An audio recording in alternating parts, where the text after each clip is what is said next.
कहीं हमने सर पे ये रंग सजाया महफूज रहे तेरी आन सदा, चाहे जान मेरी ये रहे ना रहे। मेरी जमीन है में तेरा इश्क बहे, फीका ना पड़े कभी रंग तेरा, जिस्मों से निकल के खून कहे।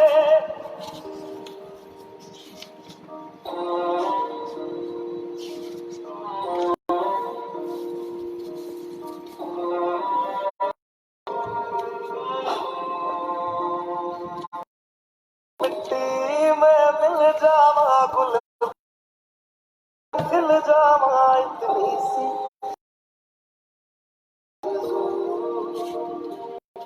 तेरी नदियों में बह जावा, तेरे खेतों में लहरावा, इतनी दिल की आरज़ू।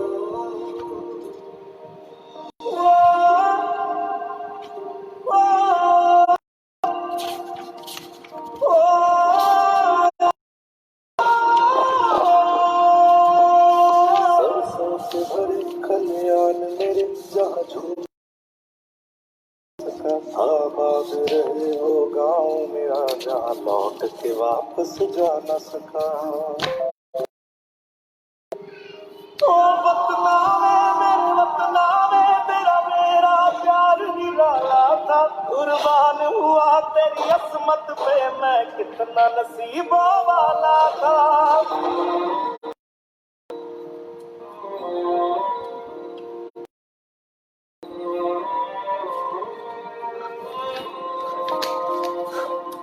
तेरी मिट्टी बन के मैं खिल जावा, इतनी सी है दिल की आरज़ू।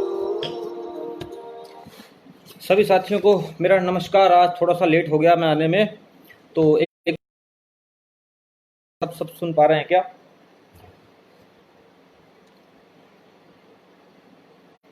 आवाज आ रही है तो मुझे प्लीज कंफर्म करें ताकि मैं स्टार्ट करूं।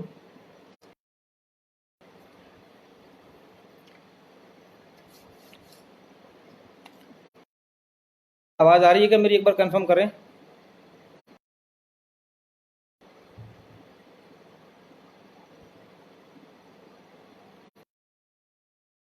मुझे सुन पा रहे हैं?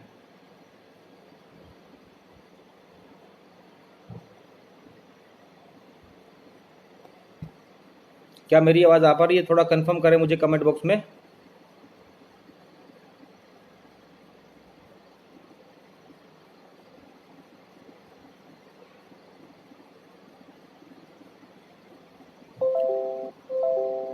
क्या मेरी आवाज आ पा रही है? थोड़ा कंफर्म करेंगे मुझे एक बार कोई।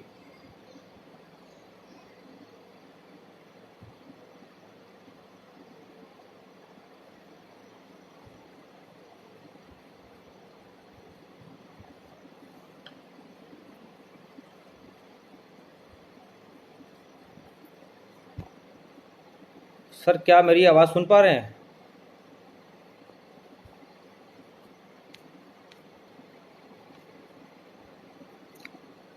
क्या मेरी आवाज आ पा रही है? मुझे एक बार कंफर्म करें, उसके बाद मैं स्टार्ट करूंगा। प्लीज मुझे कंफर्म करें कि मेरी आवाज आ पा रही है आपके पास।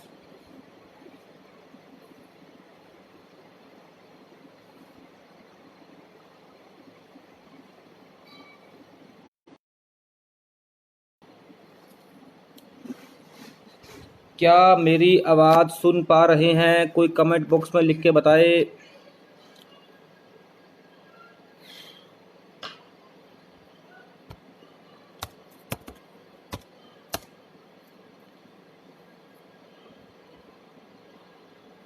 सुधीर जी क्या मेरी आवाज सुन पा रहे हैं?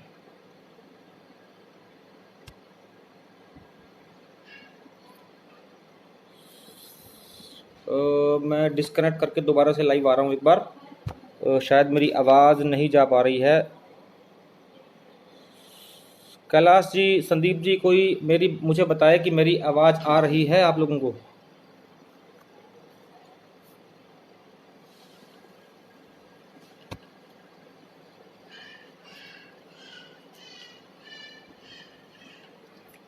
क्या मेरी आवाज़ आ पा रही है?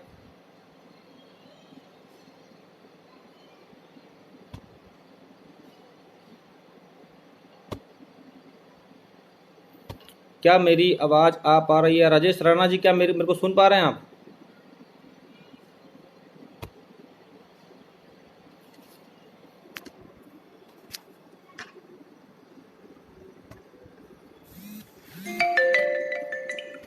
ओके, एक मैसेज आया है कि आवाज़ आ रही है। तो now I am start. Okay is not okay. दोस्तों, जैसे आपको पता होगा, परसों जो लाइव हुआ था, 15,000 से ज़्यादा लोगों ने अभी तक वो वीडियो मेरा देख लिया है। तो उसमें मैं पूरी की पूरी चीज़ें कुछ बता नहीं पाया था, समय का अभाव था मेरे पास में। और आज मैं जो लेके आया हूँ, शायद आपने वो कभी कल्पना भी नहीं की होगी कि क्या चल रहा है ओके में। कुछ भी ओके नहीं चल रहा है। तो सबसे पहले मेरा सवाल था, उस दिन मैंने प्रोफाइल से बात स्टार्ट की थी कि प्रोफाइल के अंदर सारा का सारा गोलमाल चल रहा है। और अभी तक जो मैंने उस दिन सवाल पैदा किए थे कि प्रोफाइल के अंदर आपके सिनेमा हॉल की लिस्ट दीजिए, तो अभी तक किसी भी इंसान ने मेरे को कोई सिनेमा हॉल की लिस्ट नहीं भेजी है। तो मेरे को लगता है कि ये सारा का सारा मामला इनका गोलमाल चल रहा है। प्रोफाइल को लेकर लोगों के भी समय समय पर सवाल रहे हैं कि क्या प्रोफाइल के अंदर इनके सिनेमा हॉल हैं या नहीं है। आई डोंट नो, मुझे तो अभी तक कोई लिस्ट नहीं मिली है। और इनके हिसाब से इन्होंने बोला था कि हमारे 44 सिनेमा हॉल हैं, लेकिन अभी तक 44 सिनेमा हॉल नहीं मिले हैं कहीं भी। किसी ने कोई लिस्ट मुझे नहीं दी है। अगला जो मैं लेके आ रहा हूँ दोस्तों, आप देख के हैरान रह जाएंगे। अगर ओके से कोई लोग मेरे साथ में हैं, जुड़े हुए हैं, तो मुझे बताएं कि कंपनी के एमडी का नाम क्या है। अगर ओके से कुछ लोग मुझे देख रहे हैं तो प्लीज़ मुझे बताएं कि एमडी का नाम क्या है।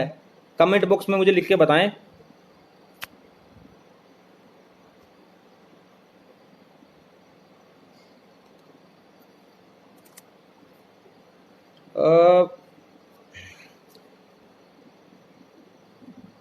राजेश राणा जी, आप कह रहे हैं सिनेमा हॉल नहीं है। मेरे पास में आपके अप्लायंस के बड़े बड़े यूट्यूब पे वीडियो पड़े हैं जिसमें उन्होंने बोला है कि हमारे पास में 44 सिनेमा हॉल है, दृष्टि होटल की चैन है, और एक हमारा जो है होटल्स का बिजनेस है, और हमारे मतलब बहुत बड़े होटल हैं, बड़े बड़े। तो मेरा सीधा एक क्वेश्चन था कि प्रोफाइल को लेके इतना बड़ा झूठ क्यों बोला गया। प्रोफाइल को लेकर के इतना बड़ा झूठ क्यों बोला गया। आपके ओके के बड़े बड़े लीडरों को ये जवाब देना होगा पब्लिक को कि आप लोगों ने इतना बड़ा झूठ किसके कहने पे बोला और क्यों बोला। जब से आप कह रहे हैं कि सिनेमा हॉल नहीं है, तो आपकी अपलाइन बोल रही है कि हमारे 44 सिनेमा हॉल है। यूट्यूब के ऊपर बहुत सारे लोगों को वीडियो मिल जाएंगे कि हमारे 44 सिनेमा हॉल है, दृष्टि होटल्स की चैन है, एक्सेट्रा एक्सेट्रा। लेकिन मेरा जो मोटिव था, ये जानना था कि वास्तव में जो प्रोफाइल दिखाई जा रही है क्या वो सही है। लेकिन कल तक जो अपडेट मुझे मिली है, ऐसा सुनने में आया कि पूरी की पूरी प्रोफाइल थी वो फेक बनाई हुई थी। और अगर आप लोग एथिक्स पे काम करते हैं तो फेक प्रोफाइल लोगों को दिखाने की क्या ज़रूरत थी। क्या भोले भाले लोगों को मूर्ख बनाना आप लोगों का मकसद था? क्या ना समझ जो इंडस्ट्री में नए लोग आ रहे हैं उनको प्रोफाइल के नाम पे कंपनी में उनका इन्वेस्टमेंट कराना आप लोगों का मकसद था? तो क्यों नहीं आपका लीडर कोई आया लाइव, या किसी ने क्यों नहीं आंसर दिया कि प्रोफाइल को लेकर के झूठ क्यों बोला गया। दूसरा मेरा क्वेश्चन था प्रोफाइल के रिगार्डिंग, मेरा क्वेश्चन था कि जब आप लोग एथिक्स की बात करते हैं तो प्रोफाइल को झूठ बोल के आप लोगों ने क्यों दिखाया। उसके बाद में जब मैंने परसों वीडियो बनाया, आप लोगों का एक जूम का लिंक आता है जिसमें आपके अपलाइन ये बोलते हैं कि जी प्रोफाइल को कैसे बताना है, कैसे नहीं बताना है, प्रोफाइल में थोड़ा चेंजेस है। उसके बाद में नई आप लोगों की पीपीटी आती है, पीपीटी के अंदर सारी की सारी प्रोफाइल को डिलीट कर दिया जाता है। ऐसा क्यों? जो पीपीटी में आप अभी तक प्रोफाइल दिखा रहे थे लोगों को, उस पीपीटी को डिलीट करके बोला जाता है कि हमारे यूनिवर्सिटीज़ हैं, कॉलेज हैं, लेकिन हमें क्या यूनिवर्सिटी में एडमिशन थोड़ी लेना है, हमें कोई कॉलेज में जाना थोड़ी है। तो ऐसा आप लोगों ने क्यों किया, मुझे आज तक इसका आंसर नहीं मिला है। अगर आप लोगों के पास आंसर है तो बताएं। पीपीटी में से अगर आपकी प्रोफाइल डिलीट करी जाती है तो उसका सीधा सीधा मकसद ये है कि आप लोगों ने लोगों को झूठ बोला, और इतना बड़ा झूठ बोल के आप लोगों ने इंडस्ट्री के लोगों के साथ धोखा किया है। इसका जवाब आपके एमडी को देना पड़ेगा, आपके सीईओ को देना पड़ेगा कि आपने लोगों को मुंगेरी लाल के सुनहरे सपने क्यों दिखाए।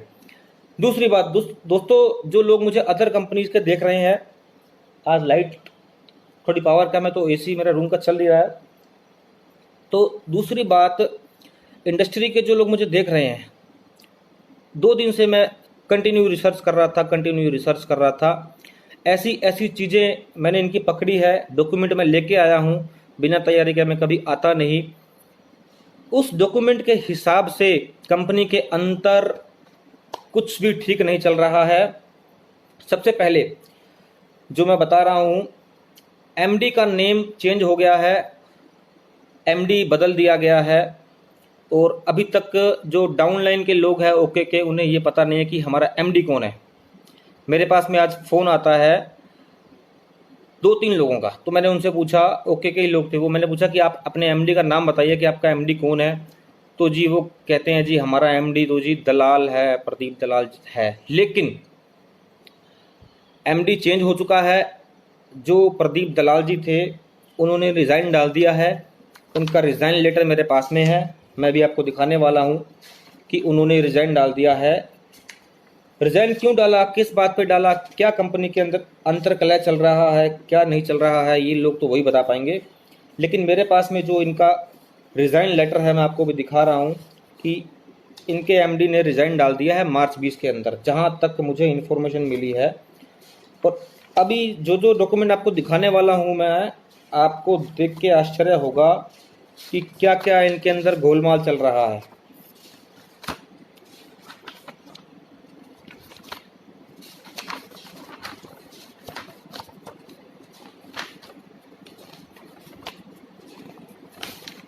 ये दोस्तों वो पेपर है डायरेक्टर मीटिंग का। मैं आपको अभी कैमरा सीधा करके दिखाता हूँ कि इनके एमडी ने रिज़ाइन डाल दिया है, और बोर्ड ऑफ डायरेक्टर की मीटिंग्स के अंदर ये एक ऑर्डर जो है मेरे हाथ लगा है। मैं अभी बैक कैमरा ऑन करके आपको दिखा रहा हूँ।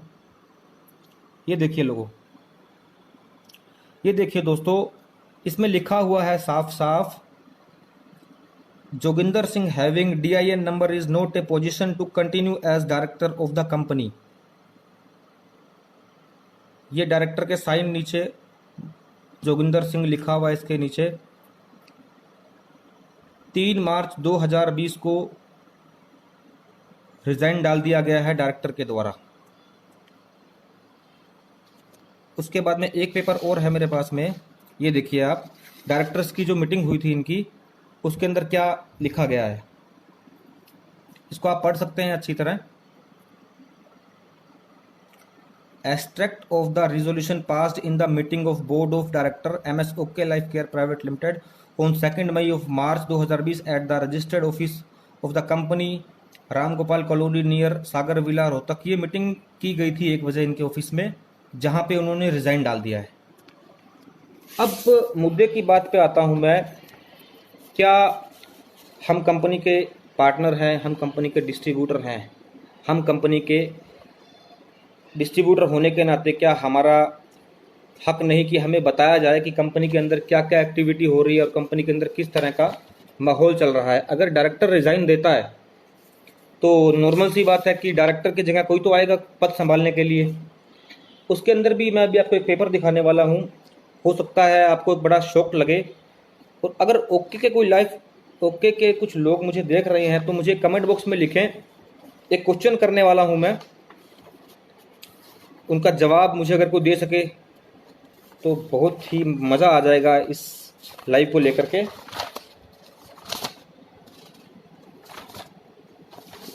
ये दूसरा पेपर है दोस्तों, जिसके अंदर डायरेक्टर जो चेंज किए गए हैं उनके नाम है। ये भी मैं आपको बैक कैमरा ऑन करके दिखाने वाला हूँ अभी। ये देखिए दोस्तों, ये नए लोग जो हैं असाइन हुए हैं, सरिता कड़वासरा पहले से थे, कृष्णा देवी, प्रोमिला। प्रोमिला एक नया नाम ऐड हुआ है इसके अंदर। और जो पहले जो थे वो ये थे, मैं आपको दिखा रहा हूँ, ये देखिए, ये पहले थे जोगिंदर सिंह और सरिता कड़वासरा। जोगिंदर सिंह ने अपना नाम यहाँ से निकाल लिया है, और ये अभी डायरेक्टर हैं जो आपको दिखाई दे रहे हैं, सरिता कड़वासरा, कृष्णा देवी और प्रोमिला। अब मुझे ये बताएं कि एक कंपनी के एमडी की एज क्या हो सकती है। कोई कमेंट बॉक्स में लिख के बताए मुझे कि अगर कोई कंपनी के अंदर, एमएलएम के अंदर अगर कोई एमडी आता है तो उसकी एज क्या होनी चाहिए या हो सकती है। अगर ओके के लोग लिख दे तो बहुत ही अच्छा होगा कि एमडी एक कंपनी का आता है तो उसकी एज क्या होनी चाहिए आपके हिसाब से। जगदीश जी, दुर्गा यादव जी, अगर आप मेरी बात सुन रहे हैं या कोई और मेरी बात सुन रहा है तो मुझे प्लीज़ कमेंट बॉक्स में लिख के बताएं कि एमडी की एज क्या होनी चाहिए।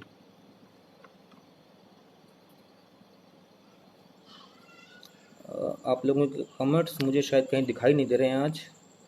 जी हाँ, मनीष जैन जी, आपके हिसाब से एमडी की क्या एज होनी चाहिए? 50। कुछ और लोग भी हैं तो वो भी बताएं कि वेस्टेज से लोग हैं, ओके लाइफ केयर से लोग हैं, अगर कोई भी कंपनी का लोग जितने भी नेटवर्क के इंडस्ट्री के लोग मेरे से जुड़े हुए हैं तो मुझे एक चीज़ का जवाब दें। अगर एमएलएम के अंदर एक एमडी आता है तो उसकी एज फैक्टर क्या हो सकता है आपके हिसाब से, कि उसकी कितनी एज होनी चाहिए? इसके ऊपर एक बहुत बड़ा खुलासा होने वाला है और आपको देख के आपके कान के पर्दे फट सकते हैं, ये मैं गारंटी लेता हूँ इस बात की। आप मुझे बताइए, और भी लोगों के मैं कमेंट्स का वेट कर रहा हूँ, देखते हैं कौन बंदा है या कौन नेटवर्कर है जो परफेक्ट मुझे जवाब दे पाता है कि एमडी की एज क्या होनी चाहिए। पंकज कुमार जी, आप भी बता सकते हैं कि एक अगर एमडी कंपनी के अंदर ज्वाइन होता है तो उसकी एज क्या होनी चाहिए। मैं वेट कर रहा हूँ, जितनी जल्दी कमेंट्स आ जाएंगे उतना जल्दी मैं आगे का स्टार्ट करूंगा।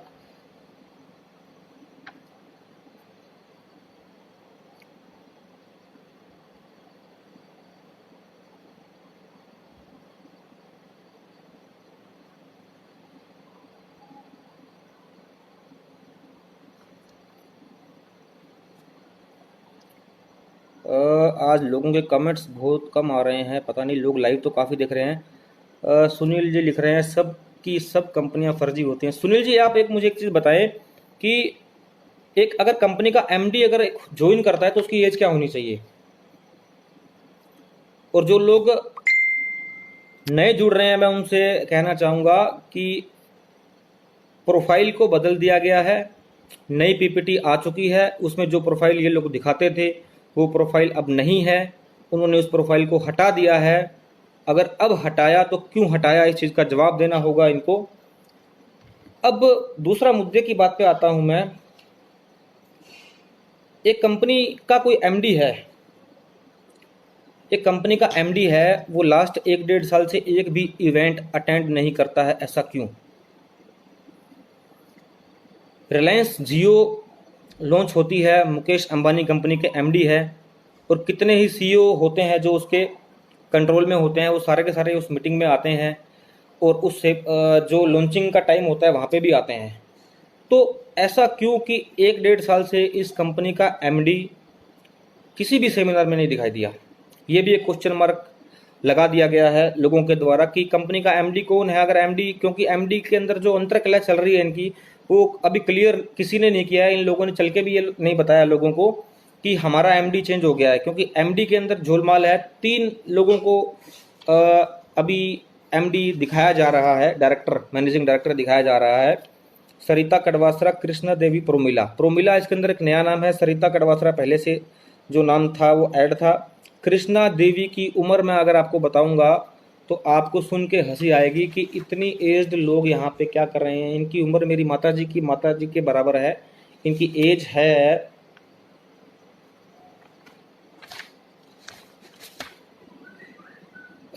इनकी एज मेरे पास थी 1947 की डेट ऑफ बर्थ है इनकी। मैं भी आपको डॉक्यूमेंट दिखा रहा हूँ।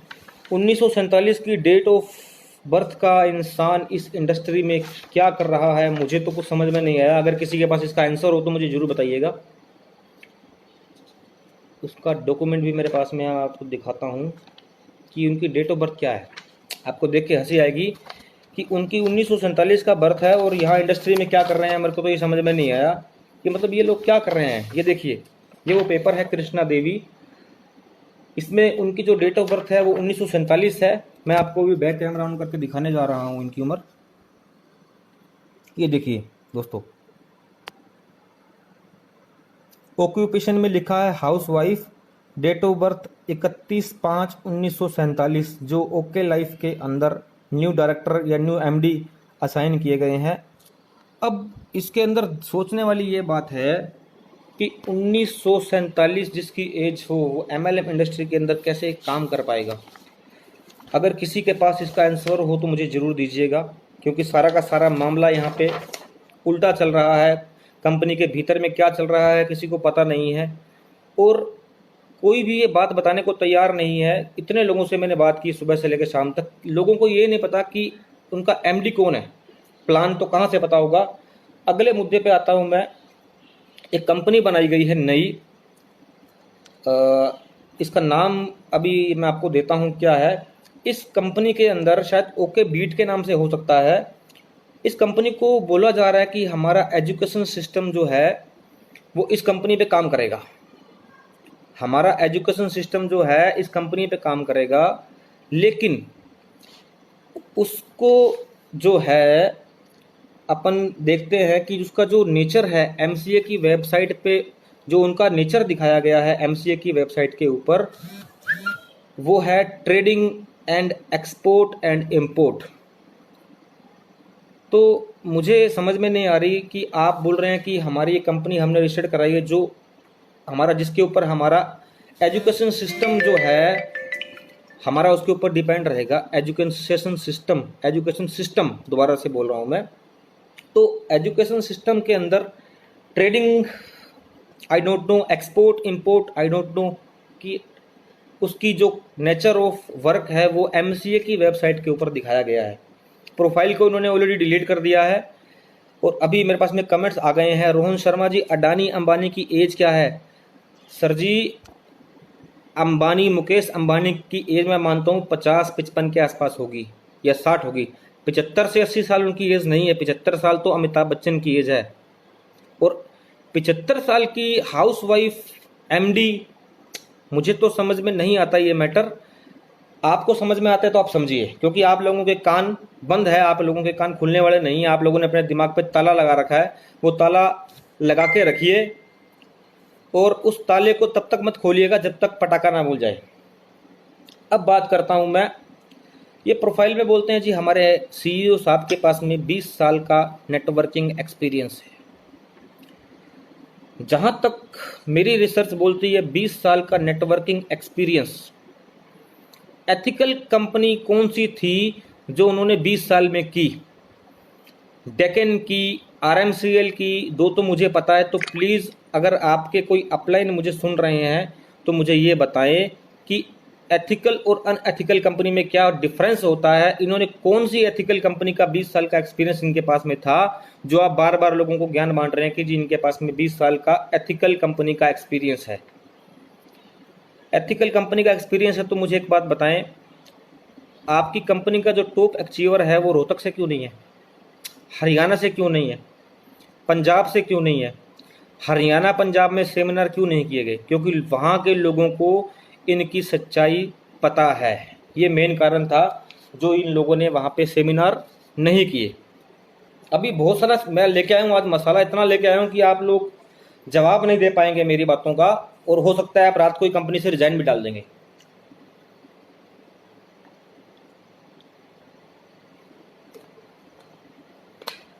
बीस साल का एक्सपीरियंस बताएं कौन कौन सी कंपनी का है।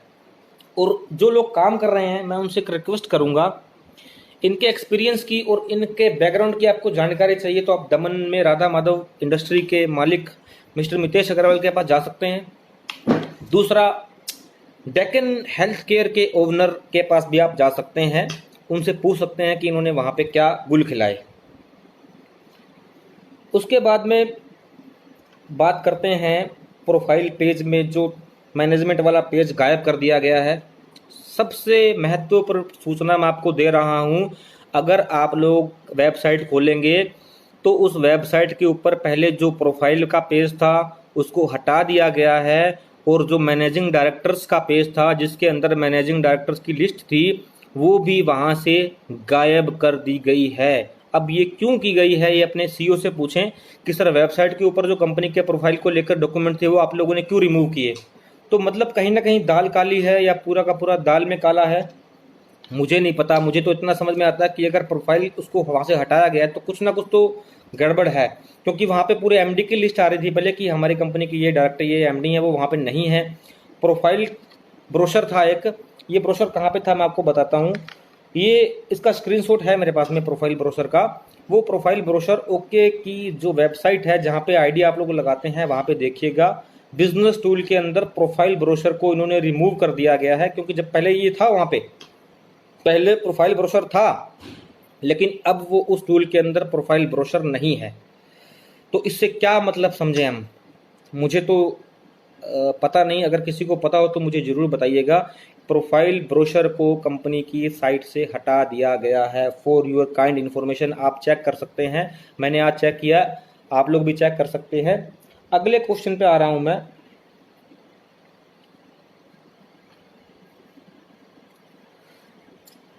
जो चेक दिखाए जा रहे हैं, जो बड़े बड़े लीडर्स के चेक दिखाए जा रहे हैं कि हमारा 16 लाख है, हमारा 15 लाख है, तो मैं लोगों को बताना चाहूँगा दोस्तों, आप किसी भी एमएलएम से हैं, मेरा जो एक्सपीरियंस रहा पिछली जो मेरी कंपनी थी आरएमसीएल, उसके अंदर स्टेज के ऊपर बड़े बड़े इतने बड़े बड़े लोग चेक लेके खड़े होते थे, 28 लाख, 30 लाख, 2 करोड़, 1 करोड़।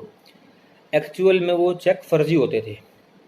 अगर इनके लीडर्स के वो चेक सही हैं तो ये चेक का जो मैसेज आता है ना, मैसेज ना दें लोगों को। मैसेज से बढ़िया आपकी 6 महीने की अकाउंट स्टेटमेंट लोगों को शेयर करें।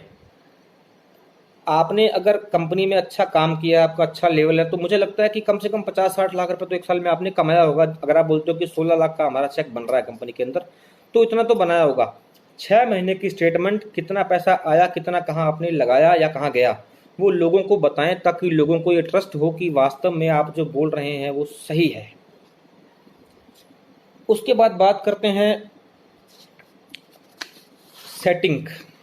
ये बोलते हैं कि जी हमारी कंपनी एथिक्स पे काम करती है। दोस्तों, इनका स्टिंग कर लिया गया है, और ऐसा स्टिंग किया गया है कि अब ये ज़िंदगी भर याद रखेंगे। दोस्तों, मेरे पास में ऐसी कॉल रिकॉर्डिंग है, एक आरसीएम का लीडर आता है इनकी कंपनी में, स्विच करता है, काम कर रहा है, अभी भी काम कर रहा है। नाम मैं अभी नहीं बताऊंगा उनका, समय आने पर मैं उनका नाम भी बताऊंगा। मेरी जब आईडी लगी तो मैंने बोला कि सर मैं 200-300 रुपये के लिए काम करने नहीं आया हूँ यहाँ पे, मेरे को चाहिए कम से कम 3 से 4 लाख रुपया पहले महीने। तो आप बताएं इसमें क्या सपोर्ट करवाएंगे कंपनी का। उन्होंने बोला कि सर जितना आपका पे आउट होगा, मान लो आप पहले महीने आपका पे आउट 2 लाख रुपए है, तो मैं आपको 2 लाख रुपए और दूंगा। अब कहाँ से ला के देंगे मुझे पता नहीं है, ये मैं हवा में बात नहीं कर रहा, इस बात की कॉल रिकॉर्डिंग मेरे पास में मौजूद है। समय आने पर जब मुझे लगा कि मुझे वो ऑडियो वायरल करना चाहिए तो मैं करूँगा। तो एथिक्स कहाँ गए इनके कि जी सीधा ऑफर कर रहे हैं इन बड़े लीडर को कि जी आप 2 लाख रुपया आपका पे आउट बनाइए, 2 लाख रुपया हम आपको देंगे। अब वो 2 लाख कहाँ से आएगा ये मुझे पता नहीं है। कंपनी से बात करने के लिए मुझे बोला तो आपको सीधा सीईओ से मिला देते हैं हम लोग, फ़ोन पे सेटिंग की बात नहीं हो पाएगी, क्योंकि वो फ़ोन पे सेटिंग की बात नहीं करते हैं। इस बात की रिकॉर्डिंग मेरे पास मौजूद है। उन्होंने ये बोला कि फ़ोन पे हमारे सीईओ साहब सेटिंग की बात नहीं करेंगे, आपको सीधा फेस टू फेस रोहतक चलना होगा, हम वहाँ पे आपको उनसे मिलवा देंगे, उसके बाद में आप सारी बातें उनसे क्लियर कर लीजिएगा।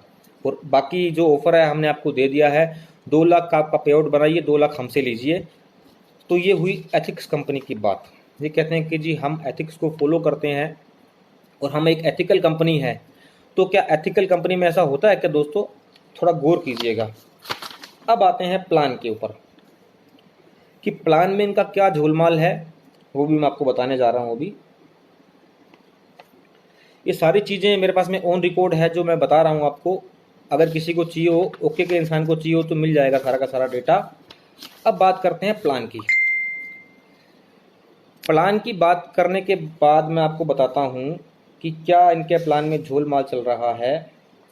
मेरे पास में इनकी पीपीटी जो है हाथ आ गई है, और उस पीपीटी के हिसाब से ही मैं आपको प्लान बताऊंगा। 3 पीपीटी मेरे पास में है इनकी, मैं आपको 1 to 1 सारी पीपीटी दिखाऊंगा दोस्तों। ये पहली पीपीटी है जो आज से 1-1.5 साल पहले मार्केट में आ रही थी। मैं भी बैक कैमरा ऑन करके आपको ये दिखाने जा रहा हूँ कि इस पीपीटी में क्या है।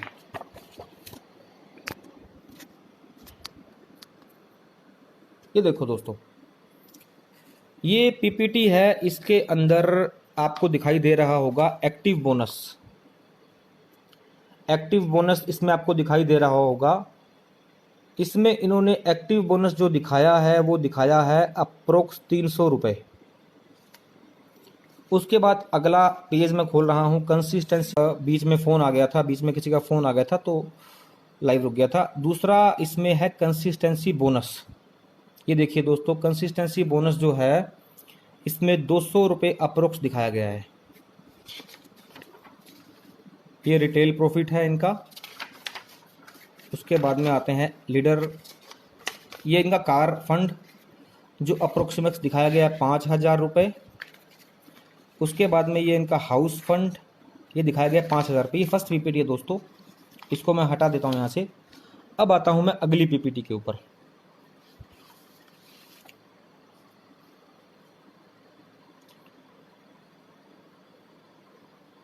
नेक्स्ट पीपीटी, एक्टिव बोनस यहाँ पे भी 300 रुपये है। उसके बाद में कंसिस्टेंसी बोनस यहाँ आप देख पा रहे हैं 140 रुपये है, एग्जाम्पल भी दिया हुआ है कंसिस्टेंसी बोनस का। उसके बाद में सुपर एक्टिव बोनस आप देख पा रहे हैं। सुपर एक्टिव बोनस जो इनका दिखाई दे रहा है यहाँ पे 5,000 अप्रोक्सीमेटली, ये देखिए। उसके बाद में कार फंड आपको दिखाई दे रहा है यहाँ पे 3,500 रुपये अप्रोक्सीमेटली। उसके बाद में आते हैं हाउस फंड 3,000 रुपये अप्रोक्सीमेटली। और उसके बाद में फ्लैगशिप बोनस 10%।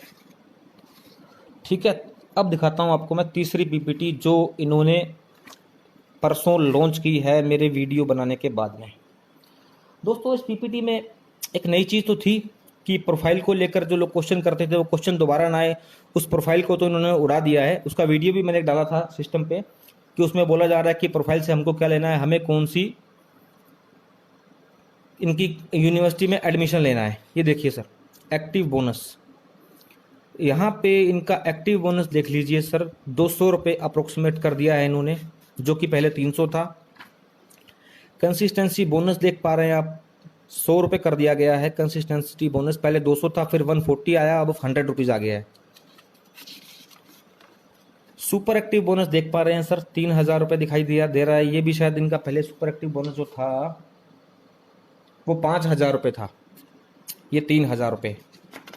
उसके बाद में कार फंड 2,000 रुपये। पहले कार फंड जो इनका था वो था 3,500 रुपये कार फंड। अभी बोलते हैं ग्रोथ हो रही, हमारी कंपनी ग्रोथ कर रही है, हमारी कंपनी की ग्रोथ बढ़ती जा रही है। हाउस फंड देख पा रहे हैं दोस्तों 1,500 प्लस। ये नई पीपीटी है जो परसों से इन्होंने प्लान दिखाना शुरू किया है, क्योंकि परसों इनको पता लग गया कि पब्लिक समझ गई है। अब अगर पब्लिक के सामने सच नहीं आया तो पब्लिक कुछ भी कर सकती है। हाउस फंड पहले इनका 3,000 रुपये था, अभी हाउस फंड आधा हो गया है 1,500 रुपये। कह रहे हैं हमारी ग्रोथ हो रही है।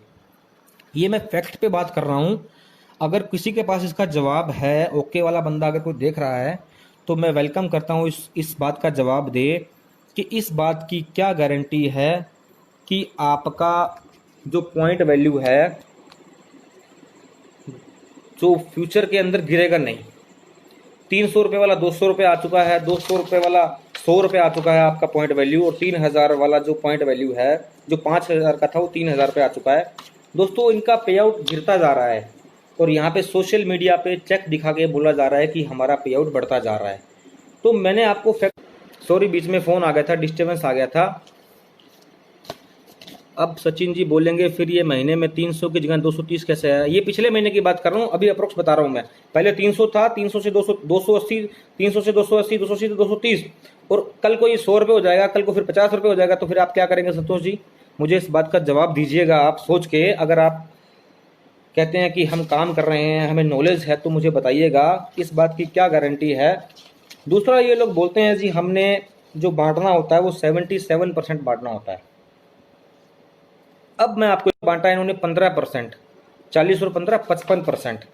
उस कार फंड में 7.5%, डिस्ट्रीब्यूट ऑफ कंपनी, तो ये हो गया 62.50। House fund 5%, distributor of company, तो ये होगा 67 के आसपास। अब जो फ्लैगशिप बोनस इनका बंटना है वो तो आपकी इनकम का 10% बंटना है, तो कंपनी के टर्नओवर का 10% कैसे बंटेगा, थोड़ा ये भी लोगों को बताइएगा। और प्रोफाइल क्यों डिलीट करी ये तो जरूर बताइएगा लोगों को, तो ताकि आपकी सच्चाई पता लगे।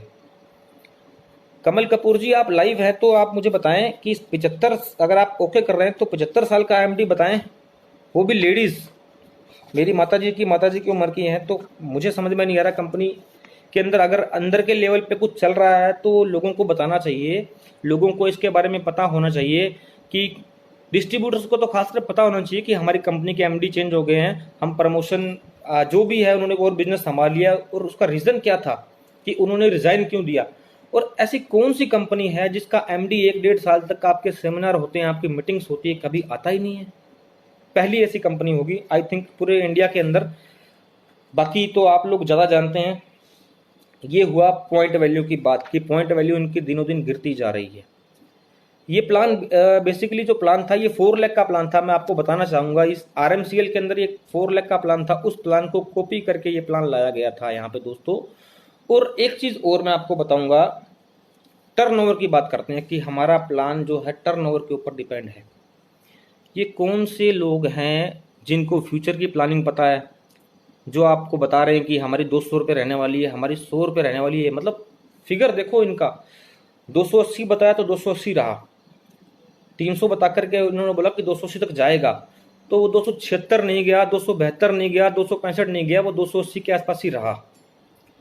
तो मैं आपको बताना चाहूँगा जितनी भी अदर एमएलएम कंपनियां हैं, चाहे वेस्टीज है, चाहे मोदी केयर है, चाहे कोई भी कंपनी है, उनके अंदर जो पॉइंट वैल्यू है वो कभी आज तक कंपनी ने ऑफिशियल पीपीटी के अंदर कभी नहीं बताया है कि हमारा जो बिजनेस है वो कितना जाएगा या हमारी पॉइंट वैल्यू कितनी रहेगी। ये तो भविष्य दिखा रहे हैं लोगों को, भविष्य में ये बता रहे हैं कि जी हम तो ज्ञानी हैं। तो आप दूसरी कंपनियों के लोगों को भी बता दीजिए कि आपका इतना टर्नओवर जाएगा, आपकी पॉइंट वैल्यू इतनी आएगी। उनका तो जब बिजनेस होता है उसके बाद पता लगता है कि इतना बिजनेस हुआ, ये उनकी पॉइंट वैल्यू एग्जैक्ट आ रही है। तो ये मतलब गजब। उसके बाद में आप लोग टर्नओवर क्यों नहीं बता रहे हैं? अगर आप बोल रहे हैं कि हम ग्रोथ कर रहे हैं, कितना टर्नओवर आपका हो रहा है कंपनी का, आपने आज तक नहीं बताया कि क्या टर्नओवर किया। 5 लाख, 10 लाख, 5 करोड़, 50 करोड़, 100 करोड़, कुछ तो फिगर होगा। क्यों आप घबरा रहे हैं टर्नओवर बताने में? उसका कारण है कि लोग इंटेलिजेंट है, लोग रिसर्च करेंगे कि कितने लोगों का किसने क्या, कितना पे आउट बना, क्या हुआ कंपनी के अंदर, कितना पे आउट बनाया कंपनी ने, टर्नओवर इतना गया। टर्नओवर से लोगों को पता लग जाएगा कि कैलकुलेशन क्या है। ऐसी कहानी आरएमसीएल में हुई थी, जब कंपनी का बिजनेस आना बंद हो गया था तो इन्होंने उस जो पॉइंट वैल्यू है उसको अपने हिसाब से सॉफ्टवेयर से चलाया मैन्युअली 15 से 20 दिन तक, क्योंकि बिजनेस तो आ नहीं रही था। जब बिजनेस आपका जीरो होगा या बिजनेस आपका जिस दिन आएगा नहीं है, जिस महीने आपका बिजनेस बहुत कम हो जाएगा, तो आपकी पॉइंट वैल्यू गिर जाएगी। अगर आप एकदम से पॉइंट वैल्यू गिरा देंगे तो आपकी टीमें भाग जाएंगी कि जी यहाँ पॉइंट वैल्यू गिर गई। तो यहाँ पे कहीं ना कहीं मैनिपुलेशन हो सकता है, मुझे शक है, पूरा 100% हो सकता है। ये भी एक रिसर्च का विषय है कि पॉइंट आपके गिरते जा रहे हैं, आने वाले टाइम में 50 रुपये हो जाएगा, तो क्या करेंगे लोग, मुझे समझ में नहीं आता है। ऑफिशियल पीपीटी इन्होंने हटा दी है अपने वहाँ से। अब बात करते हैं, इन्होंने बोला था, इनके सीईओ ने बोला था कि मैं कंपनी स्टार्ट कर रहा हूँ, मैं 5 साल तक नो लॉस नो प्रॉफिट पे काम करूँगा, मैं जितना कमाऊँगा उतना मैं लगा दूँगा। तो ये कमा तो रहे नहीं, ये तो लगा ही रहे हैं। कोरोना फंड जो आया, कोरोना फंड जो 10% आया, वो कहाँ से आया? जब ये कमाई नहीं कर रहे हैं, जो लगा रहे हैं, जो कमा रहे हैं वो लगा रहे हैं, ये इनके खुद की वैल्यू है। तो कथनी और करनी में कहाँ फ़र्क, इतना बड़ा फ़र्क। इन्होंने बोला था कि जितना आएगा हम लगा देंगे, वो तो आप पहले से लगा ही रहे थे। तो ये 10% पैसा कहाँ से आ गया आपके पास कोरोना फंड का लोगों को देने के लिए? और मैं बताता हूँ ये कहाँ से आया। इसका जो कैलकुलेशन है आप देखिएगा, कोरोना फंड से पहले जो इनकी कैलकुलेशन थी, कोरोना फंड जब से इन्होंने सेट किया था उससे पहले इनकी जो अदर्स फंड थे, house fund, car fund, active bonus, जो भी फंड जितने भी थे, उनकी जो वॉल्यूम था वो 500 रुपये, 400 रुपये गिरा दिया गया पॉइंट वैल्यू। तो मुझे लगता है कि कोरोना के चक्कर में, लोगों को मूर्ख बनाने के चक्कर में, ये लोगों का एक वो विश्वास हासिल करने के लिए उन्हें क्या बनाया गया, ये आप लोग आइडिया लगा सकते हैं। मैं यहाँ पे ऐसा कुछ नहीं बोलने वाला हूँ। उसके बाद में जो है एक चीज़ मैं जानना चाहूँगा, एक कंपनी है RCM भीलवाड़ा की,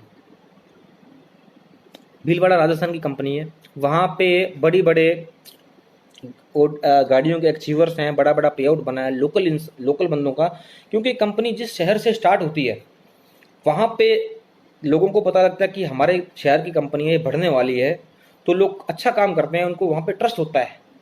ऐसा क्या हुआ कि आपके लोकल शहर में जहाँ से आप कंपनी चला रहे हैं वहाँ पे आप इसका प्रमोशन ना के बराबर कर रहे हैं, अपनी स्टेट में ना के बराबर कर रहे हैं, पंजाब में ना के बराबर कर रहे हैं, हरियाणा में कोई बड़ा सेमिनार अभी तक कर नहीं पाए हैं। आपका जो टॉप अचीवर है वो यूपी गाजियाबाद से आता है, आप हरियाणा के अपने स्टेट के अंदर आपका एक भी कोई बड़ा अचीवर नहीं है, क्योंकि लोग वहाँ इनकी सच्चाई जानते हैं। तो नेचुरल सी बात है कोई दूसरे शहर में जाके काम करना होगा ना यार। उसके बाद में बात करते हैं, लोग छोड़ रहे हैं, राजस्थान के लोगों ने तो जल्दी छोड़ा इनको। कल मेरे पास फ़ोन आता है, एक सुदेश मैडम है कोई सीकर से, उन्होंने बताया कि किस तरह इनका 4-4.5 लाख रुपया इनसे लिया गया और इनको प्रोडक्ट नहीं दिया गया। प्रोडक्ट के नाम पे इनके लीडरों ने उनके फ़ोन उठाने बंद कर दिए। 3-4 महीने तक वो परेशान रही। उसने 2 लाख रुपया किसी से ब्याज पे उठा के इनके कहने पे दे दिया। अब उस पैसे का इन्होंने क्या किया क्या नहीं किया, उन्होंने कल मुझे फ़ोन किया कि सर मेरा 2 लाख रुपया अभी भी बाकी है। तो इस बात को इन्होंने छुपाया। क्यों छुपाया? पब्लिक को, जब पब्लिक डोमेन में ये बात आई तो ये भागते हुए वहाँ से आए सीकर कि यार इसका जो है निपटारा कराओ, नहीं तो ये हमें परेशान करेगी। तो वो 4.5 लाख रुपया उनका लगाया गया। अब वो कहाँ पे गया, कैसे किया, क्या किया, क्योंकि उनका कहना है कि मैंने सितंबर में लगाया था और मुझे मार्च तक मेरे प्रोडक्ट नहीं मिले थे।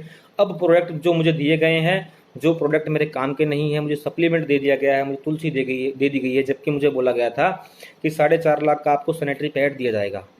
क्योंकि वुमन है वो बेचारी, मतलब काम करती है, मेहनत करती हैं, तो उसने सोचा कि चलो मेरा काम है, मुझे 2 रुपये का फ़ायदा होगा। तो उन्होंने इनके लीडरों के चक्कर में आके 4.5 लाख रुपये इनको दे दिया। और देने के बाद में लीडरों ने उनकी सुनवाई करनी बंद कर दी, उनका फ़ोन उठाना बंद कर दिया। अब वो कह रहे हैं कि मुझे सैनिटरी पैड की जगह पे जो दिया गया है वो कुछ सप्लीमेंट दे दिया गया है, लेकिन अभी भी मेरा 2 लाख रुपया पेंडिंग है। तो ये भी एक सोचने का विषय है कि अगर लोगों के साथ में ऐसा हो रहा है तो क्यों हो रहा है।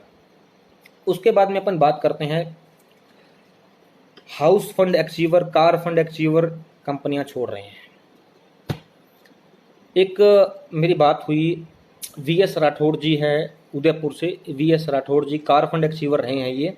उमेद चारण जी हैं राजस्थान से, ये हैं भी अपने हाउस फंड अचीवर रहे हैं। इनका पे आउट था 74,000 रुपीज़। इनसे मैंने पूछा कि आपने क्यों छोड़ा, तो उन्होंने बताया कि जो क्वेश्चन आपने किए प्रोफाइल को लेकर के, हमने भी वो क्वेश्चन किए कि हमें वेरीफाई करना है, हमें फिजिकली देखना है कि आपकी प्रोफाइल सॉलिड है तो कैसे है। तो जैसे ही उन्होंने आवाज़ उठाई तो इनको वहाँ से गोलियाँ मिलनी शुरू हो गई, मीठे वाली गोलियाँ, कि हाँ ये है वो है। देते देते देते देते इनको गोलियाँ ही देते रहे वो, लेकिन आज तक इन्हें सिनेमा हॉल की लिस्ट नहीं मिली। इन्होंने भी ये बोला कि प्रोफाइल को बढ़ा चढ़ा कर पेश किया, कंपनी की जो प्रोफाइल थी एक्चुअल में नहीं थी। इनके टॉप लीडर जो 2 हैं जो कह रहे हैं कि हमारा पे आउट है, जो लेडीज़ है, जो मैडम है, जो बोलती हैं कि मेरा MA के अंदर मैंने काम किया है। 2 वीडियो है मेरे उनके पास में। एक वीडियो में तो प्रोफाइल को लेकर के ये हमारा प्रोफाइल, हमारे चैन है, हमारा ये है, हमारा न्यू चैनल है। लेकिन कल का उनका एक वीडियो मेरे पास में आया है, बोलती है हमें प्रोफाइल का क्या करना है, हमें कौन सा उनकी यूनिवर्सिटी में एडमिशन लेना है, हमें कौन सा कॉलेज जाना है, हमें कौन सा सिनेमा हॉल देखने जाना है। तो उस टाइम तो आप बोल रहे थे कि हमारे थिएटर्स हैं, आप फिल्म देखने जाइए, वहाँ से टिकट है, तो टिकट ला के आप बिजनेस वॉल्यूम लीजिए। तो अगर ऐसा था तो आप ID नंबर से सिस्टम कर देते कि ID नंबर बताइए, आपका पैसा लगेगा ही नहीं वहाँ पे। तो कहीं ना कहीं अगर ये प्रोफाइल को लेकर के इन्होंने कुछ पीपीटी में से डिलीट किया है, वेबसाइट पे जो प्रोफाइल को लेकर के डेटा था वो हटाया है, तो कहीं ना कहीं इनको जवाब देना पड़ेगा जनता को कि ऐसा इन्होंने क्यों किया। इतना बड़ा झूठ अगर प्रोफाइल को लेकर के इन्होंने बोला है तो जनता इनसे अब पूछेगी कि आपने इतना बड़ा झूठ क्यों बोला। अगर आपकी प्रोफाइल थी तो आपने पीपीटी में से क्यों उसको डिलीट किया? अगर आपकी प्रोफाइल सही थी तो क्यों इसको अपनी वेबसाइट से डिलीट किया? ये लोगों को आपको जवाब देना होगा। उसके बाद में जो है आपको मैंने बताया कि इतने सारे इश्यूज कंपनी के अंदर चल रहे हैं। कॉल रिकॉर्डिंग अगर किसी को चाहिए, जो इनके लीडर ने मुझसे बात की तो मुझे व्हाट्सएप पे हेलो लिख के भेज सकता है, मैं वो कॉल रिकॉर्डिंग जो है वो उनको दे दूंगा और मेरे द्वारा उनको सौंप दी जाएगी। अब उसके बाद में बात करते हैं कंपनी की रिटर्न पॉलिसी की। कहते हैं हम ग्लोबली लॉन्च कर रहे हैं। ये वो पेपर है जो इनकी वेबसाइट से डाउनलोड किया। मैं आपको बैक कैमरा देख के दिखाता हूँ कि इनकी कंपनी के पास में कोई प्रोसेस ही नहीं है कि अगर कोई प्रोडक्ट वापस देना चाहे तो कैसे दे। ये देखिए दोस्तों,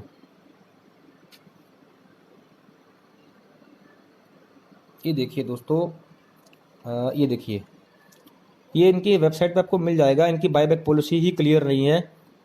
कंपनीज बाईबैक मतलब 4 पॉइंट लिख के छोड़ दिए कि ये हमारे केसेज हैं, जबकि बाकी कंपनियों में क्या होता है दोस्तों, बाकी कंपनियों में एक फॉर्म दिया जाता है। आप अगर रिटर्न करना चाहते हैं तो उस फॉर्म को भर के कंपनी को दे दीजिए, आपका जो प्रोडक्ट है वो रिटर्न हो जाएगा। तो दोस्तों यहाँ पे मामला जो है सारा गोलमाल चल रहा है और ये सारे के सारे डॉक्यूमेंट कल मैं पब्लिक ही करने वाला हूँ, पब्लिक डोमेन पे डालने वाला हूँ ताकि लोगों के सामने इनकी सच्चाई आए। अब एक बात और, अब कहते हैं कि हम सस्ता देते हैं। ये देखिए इनकी पीपीटी का एक पेज और आपको दिखाने जा रहा हूँ। जो इन्होंने बताया वो मैं आपको ऑलरेडी पहले दिखा चुका था। ये देखिए दोस्तों,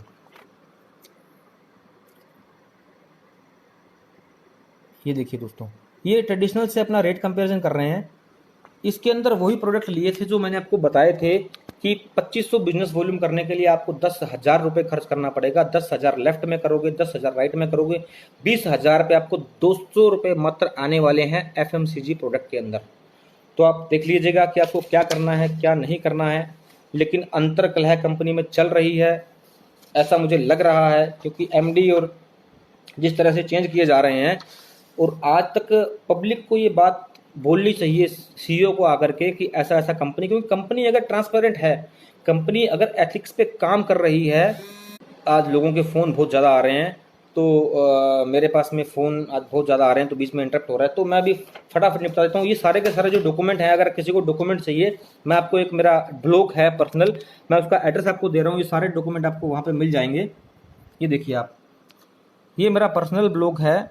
मैं आज रात को या कल दोपहर तक इस ब्लॉग के ऊपर आप नोट कर लीजिए www.wellnessbazaar.in। इस ब्लॉग के ऊपर ये सारे लीगल डॉक्यूमेंट मैं डालने वाला हूँ, ये आप नोट कर सकते हैं।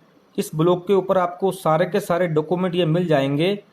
और अगर कोई मेरे सवालों का जवाब देना चाहे तो इसी ब्लॉग के ऊपर एक पोस्ट होगी, वहाँ नीचे कमेंट का ऑप्शन होगा, वहाँ पे जाके वो सिनेमा हॉल की लिस्ट भी डाल सकता है और वहाँ पर जाकर वो कंपनी की प्रोफाइल के जो डॉक्यूमेंट है, जो नेपाल का फन वैली है, मूवी हाउस है, न्यूज चैनल्स है, उससे रिलेटेड अगर कोई डॉक्यूमेंट है तो डाल दे। क्योंकि अभी तक अगर होते, ये नोट कर लीजिए, आपको कल यहाँ पे सारा का सारा जो लीगल डॉक्यूमेंट है मैं आपको डाल दूंगा। और इस लिंक को मैं फेसबुक पे शेयर करूँगा ताकि अगर ओके के लोग इसको देखें तो वहाँ पे कमेंट बॉक्स में ये डाल सकें कि जी ये हमारे डॉक्यूमेंट हैं, ये हमारी लिस्ट है, इसमें स्पेस दिया गया है। यहाँ पे आप रिप्लाई कर सकते हैं इस पोर्टल के ऊपर www.wellnessbazaar.in।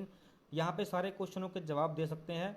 मैं आज रात को ये सारे के सारे डॉक्यूमेंट कोशिश करूँगा कि मेरी तरफ से अपलोड कर दिए जाएँ। ये मेरा खुद का ब्लॉग है, यहाँ पे कमेंट में डाल के आप डाल सकते हैं, ठीक है। अब ये हुई बात एथिक्स की। तो दोस्तों अगर किसी को रिकॉर्डिंग भी चाहिए हो तो मुझे व्हाट्सएप भेज सकता है और मैं उसको नाम भी उस लीडर का बता दूंगा कि किस लीडर ने मुझे ऑफर किया 2 लाख रुपए के लिए। और तो ये बात करते हैं एथिक्स की। दोस्तों आज के लिए इतना ही। आज थोड़ा डिले था, तैयारी में ज़्यादा कर नहीं पाया, जो डॉक्यूमेंट मेरे पास में थे मैंने आपको बताए। और आप इस वीडियो को ज़्यादा से ज़्यादा शेयर करें ताकि गिरते हुए पॉइंट जो हैं इनके लोगों को पता लगे। और अगर आप सोच रहे हैं कि करियर के अंदर लोग ग्रोथ, करियर के ऊपर लोग ग्रोथ की सोचते हैं कि हम ऊपर कैसे जाएंगे, यहाँ पे हो रहा है कि हम नीचे कैसे आएंगे, पॉइंट की वैल्यू गिरती जा रही है दोस्तों। जय हिंद, जय भारत दोस्तों। मिलते हैं अगले लाइव में फिर से पार्ट 4 में।